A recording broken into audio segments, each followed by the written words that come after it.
Kasus laporan dugaan penculikan kini ditangani Polres Tarakan. Namun belakangan diketahui kasus ini belum bisa disimpulkan apakah kategori penculikan atau tidak.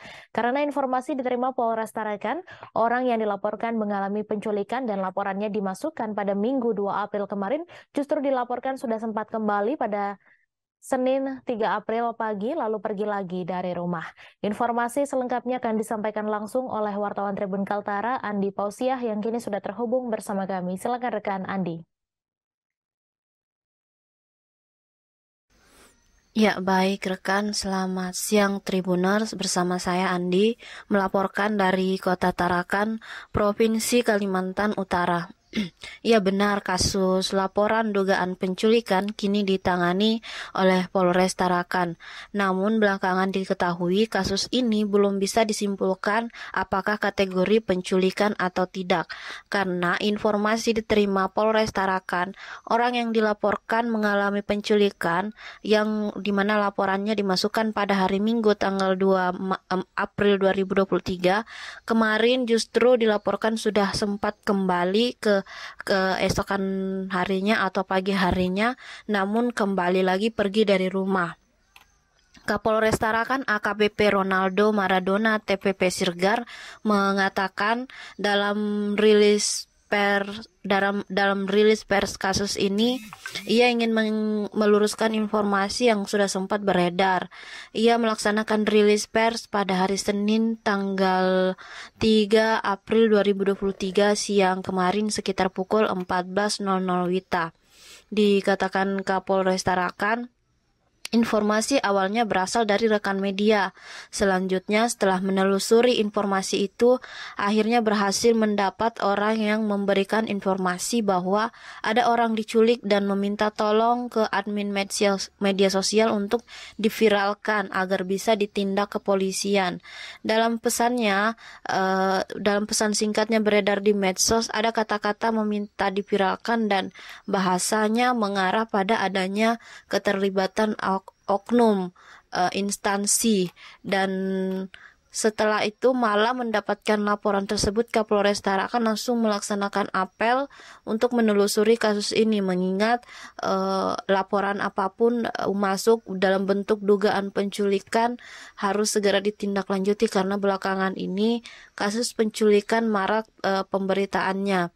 Dan ia juga mencari informasi apakah ada anggotanya baik di Polres Tarakan, baik di Reskrim maupun di Satres Narkoba, apakah ada melakukan penangkapan. Namun hasilnya juga nihil, tidak ada anggotanya mengakui tengah melakukan penangkapan.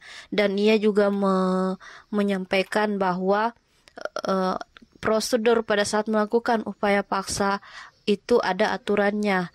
Lalu selanjutnya pihaknya melakukan penyelidikan. Akhirnya pada pukul 1:30 dini hari, pihak keluarga diwakili oleh istri suami, di mana suami yang dilaporkan ini diduga diculik, melapor ke Polres Tarakan dan membuat laporan resmi. Berbekal keterangan dari istri sebagai saksi, akhirnya didapati sejumlah informasi bahwa lokasinya itu ada dua. Pertama, di kediamannya di Kelurahan Kampung 4, keterangan dari sang istri didatangi 4 orang laki-laki tak dikenal dan mengambil handphone miliknya.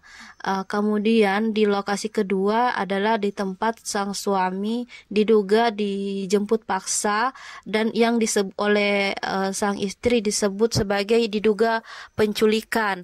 Kemudian adapun berdasarkan informasi sementara berkaitan dengan pengusaha kayu, karena sang suami atau orang yang dilaporkan diduga diculik ini adalah pengusaha kayu. Dan kemudian dilanjutkan ke Polres Tarakan, ia mendapat informasi lagi masuk ke Reskrim Polres Tarakan bahwa pukul 6 esoknya atau berjeda beberapa jam dari pukul 1:30 membuat laporan, sang suami dilaporkan kembali ke rumah lalu pergi lagi, dan pada saat kembali hanya mengembalikan handphone. Hingga dalam kasus ini, Kapolres Tarakan menegaskan pihaknya tidak bisa terlalu cepat menilai dan meminta waktu untuk melakukan penyelidikan. Apakah kasus ini bisa disimpulkan sebagai dugaan penculikan? Ia masih membutuhkan waktu untuk penyelidikan dan meminta waktu untuk menelusuri kasus ini. Demikian rekan, saya melaporkan dari Kota Tarakan, Provinsi Kalimantan Utara. Terima kasih rekan Andi Pausiah atas laporan Anda, dan Tribunars, wartawan kami juga telah menghimpun wawancara dengan Kapolres Tarakan. Berikut tayangannya untuk Anda. Saya mendapat dari teman-teman wartawan ada dugaan penculikan katanya. Nah, saya kan juga tidak tahu karena saya cek kesatuan saya. Pertama yang saya lakukan, cek kesatuan saya, ada laporan polisi nggak yang masuk terkait hal itu. Kemudian katanya wartawan, berarti wartawan ini dapat dari siapa? Kan penelusuran kita gitu aja.